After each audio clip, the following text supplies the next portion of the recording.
Q. UFC event just passed. Yeah. Last Saturday night in Buenos Aires, Argentina. I have good pronunciation on that. I worked on that offset I like that. a few times. Yeah.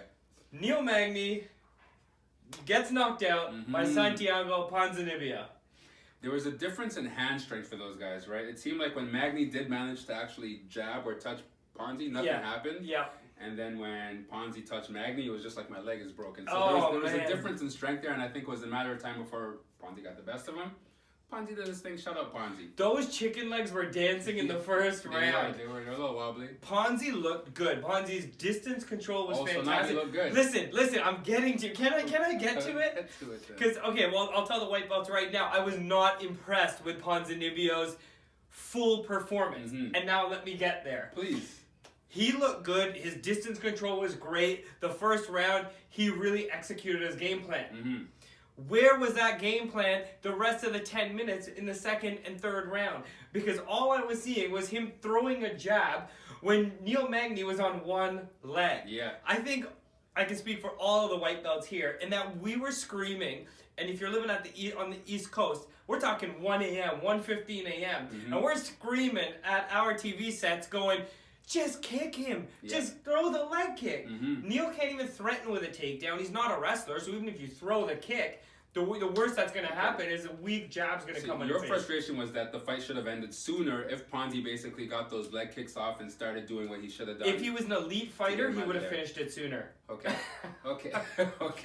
I can respect what you're saying there, but in my opinion, I like that Ponzi kind of picked his shots, right? Too often we see these fighters basically, they get someone hurt, and then they think, it's time to kind of kill this guy, and so they rush him and start to try to kill him. Right. They gas themselves out. Magny, as much as he's maybe not the strongest fighter, or he's not a top ranked fighter, one thing that we can say he is for sure is durable. Right? Yes. So when He's this a guy's gamer. in the octagon, he's a gamer, he's there to fight, he's there to win. Yes. So I like the fact that Ponzi had him hurt. He's like, all right, I'm still gonna just stay in his face, put the pressure on him, and eventually he'll wilt and lose the fight. That's what happened. I think the game plan was solid, and I think this fight propels Ponzi to goddamn contender status, man. That's just how I'm feeling. I think he was always at that fringe contender status. So for me, he doesn't really move up in the rankings at all. I know they put him up 3 slots in the rankings. You're not happy he probably jumped over Damian Maia and a couple little others that were at the bottom end of the top 10. But for me, to be an elite contender, there's levels to this shit. Yeah. And I don't think he's necessarily there. He may have the potential to get there, but his past performances, to me, at this stage, even though you're on that 7-8 fight win streak, don't suggest that you should be stepping in there with the Stephen Thompson, Darren Tills, Kamaru Usmans of the world at this point. I think you're being hard on the boy, man. I mean, we're talking, you just said it yourself, 7-8 wins in a row. Yeah. And what most people will agree is the most competitive weight class in the UFC, if not lightweight or whatever. So he's done what he's done. Yep. Maybe this one didn't wow you. I was pretty impressed with it. It didn't wow you, but we need to give him someone that's at that upper echelon, because I think anything more than one fight away from a title shot is too many fights away. Like, this guy needs one fight to show. So you're saying number 1 contender? I'm saying one fight to show that he can actually contend against someone in the top 5. Yeah. And then give this boy his title shot. Two fights and a title.